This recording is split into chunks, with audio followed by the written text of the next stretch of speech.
Hello dear students, welcome to my channel. Students, आज की इस वीडियो में हम कंसेप्ट पढ़ेंगे eigen values of a matrix. ठीक है, अगर किसी चीज को हमने पढ़ना है तो सबसे पहले हमें उसकी डेफिनेशन आनी चाहिए। तो सबसे पहले पढ़ते हैं what is definition of eigen values. तो डेफिनेशन क्या होती है, यहाँ पे देखिए लिखा हुआ है, अगर कोई मैट्रिक्स ए स्क्वायर मैट्रिक्स है, ठीक है, उसका ऑर्डर एन ऑर्डर का मैट्रिक्स है और उसकी एंट्री फील्ड एफ में से है, तो एक स्केलर लैम्डा एग्जिस्ट करेगा फील्ड में से। उस स्केलर को हम आइगन वैल्यू बोलेंगे ए मैट्रिक्स की if and only if there exist a column matrix X so that A X is equal to lambda X. ये इसकी थोड़ी सी टेक्निकल डेफिनेशन है। यानी कि कहने का मतलब है, अगर एक मैट्रिक्स ए है उसके corresponding we will get a lambda. Lambda को बोलेंगे आइगन वैल्यू। उस आइगन वैल्यू के कॉरस्पॉन्डिंग एक मेरे पास कॉलम मैट्रिक्स होगी X, so that A X is equal to lambda X. तो ये डेफिनेशन है आइगन वैल्यू की। ठीक है जी। तो ये जो आइगन वैल्यू होती है स्टूडेंट, यहाँ पे जो मैंने बताया कि एक्स आइगन वेक्टर होएगा, यानी कि अगर लैम्डा आइगन वैल्यू है तो उस लैम्डा आइगन वैल्यू के कॉरस्पॉन्डिंग उसका एक आइगन वेक्टर होएगा। उस आइगन वेक्टर को हम कैपिटल एक्स से डिनोट करते हैं। स्टूडेंट्स, ये हमारी आइगन वैल्यूज होती हैं, इसके डिफरेंट नेम्स होते हैं। इसको हम कैरेक्टरिस्टिक वैल्यूज भी बोलते हैं, लेटेंट रूट्स भी बोलते हैं और स्पेक्टर वैल्यूज भी बोलते हैं। अगर पेपर में लिखा जाता है कि फाइंड कैरेक्टरिस्टिक्स वैल्यूज, इसका मतलब मुझे आइगन वैल्यूज ही निकालनी है। ठीक है। अब मेरा मोटिव है कि आपको बताना कि स्टूडेंट्स आइगन वैल्यूज निकालनी कैसे हैं। ओके, सो हमें कैसे फाइंड करनी है, how to find eigen values of a square matrix, इसका एक तरीका है फाइंड करने के लिए। सबसे पहले स्टूडेंट्स, आपने स्टेप क्या करना है, ए माइनस लैम्डा आई का डिटर्मिनेंट निकालना है। यानी कि एक मैट्रिक्स ए हमें दी गई है, उसमें से लैम्डा इंटू आई को सब्ट्रैक्ट कर लेना है। ठीक है। और जो सी आपके पास मैट्रिक्स बनेगी उस मैट्रिक्स का आपने डिटर्मिनेंट निकाल लेना है। डिटर्मिनेंट निकालने के बाद स्टूडेंट्स उसको जीरो के इक्वल कर देना है आपने। ओके।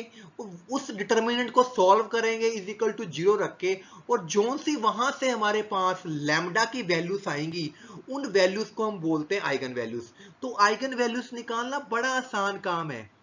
अगर आपके पास एक मैट्रिक्स ए है, उसमें से लैम्डा आई सब्ट्रैक्ट कीजिए, उसका डिटर्मिनेंट को जीरो पुट कीजिए, जो सी वैल्यूज निकलेंगी उसको हम आइगन वैल्यूज बोलेंगे। ओके स्टूडेंट्स, तो स्टूडेंट्स हम एक एग्जांपल डिस्कस करते हैं इस वीडियो में। क्वेश्चन मैट्रिक्स का ही होएगा, find eigen values of a matrix A. तो ये मेरी एक मैट्रिक्स है, मुझे इसकी आइगन वैल्यूज निकालनी है। तो सोल्यूशन शुरू करना है। ए मैंने मैट्रिक्स लिख के रख ली है, क्योंकि मैंने आपको सिखाया भी पिछली स्लाइड में कि ए माइनस लैम्डा ही लेना है। तो क्या करेंगे, आई आपको पता है आइडेंटिटी मैट्रिक्स होता है, तो आप क्या करोगे, लैम्डा को आई से मल्टीप्लाई कर देंगे, क्योंकि लैम्डा एक स्केलर है, एक नंबर है। तो जब लैम्डा को आई से मल्टीप्लाई करेंगे तो हमारे पास ये चीज आ जाएगी। ठीक है। तो अभी मैंने आपको बताया कि अगर मुझे आइगन वैल्यूज निकालनी है तो मुझे इस ए में से माइनस कर देना है लैम्डा आई, यानी कि इन दोनों मैट्रिसेस को आपस में सब्ट्रैक्ट कर देना है आपने। तो सब्ट्रैक्ट करने के बाद क्या बनेगा, ये देखिए ए माइनस लैम्डा आई, क्योंकि मुझे डिटर्मिनेंट निकालना है। तो जब आप सब्ट्रैक्ट करोगे तो बीच में लैम्डा है सिर्फ, तो बीच वाली एंट्रीज में से लैम्डा माइनस हो जाएगा, बाकी आपका वैसे का ही वैसे रहेगा। इसको हमेशा इज इक्वल टू जीरो करना है।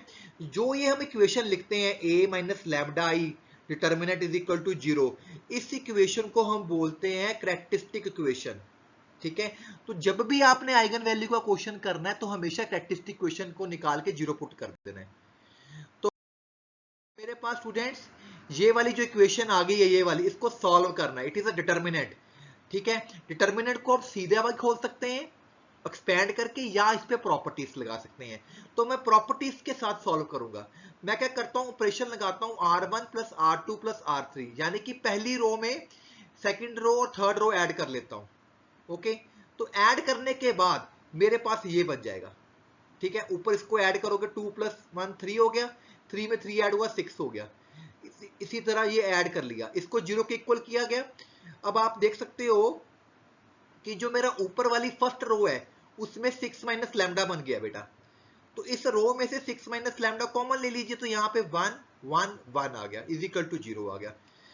अगर आपके डिटर्मिनेंट में 3 1 आ जाए तो उसको 2 1 को 0 बना दीजिए। तो उसके लिए ऑपरेशन लगाइए, इस कॉलम 2 में से कॉलम 1 माइनस कर दीजिए, कॉलम 3 में से कॉलम 1 माइनस कर दीजिए, और उस ऑपरेशन लगाने के बाद जो मेरी मैट्रिक्स है इस तरह रह जाएगी। ओके, तो ये जो मेरा डिटर्मिनेंट है बड़ा इजी हो गया है। अब आप इस डिटर्मिनेंट को ओपन कर सकते हो, खोल सकते हो यूजिंग दिस वन। खोलने के बाद आपके पास ऐसे बन जाएगा। तो आपके पास इस तरह इक्वेशन इज इक्वल टू 0 आ गई, और ये आपकी लैम्डा की वैल्यूज हो गई हैं। तो स्टूडेंट्स, अगर आपको आइगन वैल्यूज निकालनी है तो सिंपली a माइनस लैम्डा का डिटर्मिनेंट निकालिए और इज इक्वल टू 0 कर दीजिए। स्टूडेंट्स, प्लीज मेरे चैनल को सब्सक्राइब कीजिए। मेरा चैनल का नाम है doctor Gaurav Verma. Thank you very much.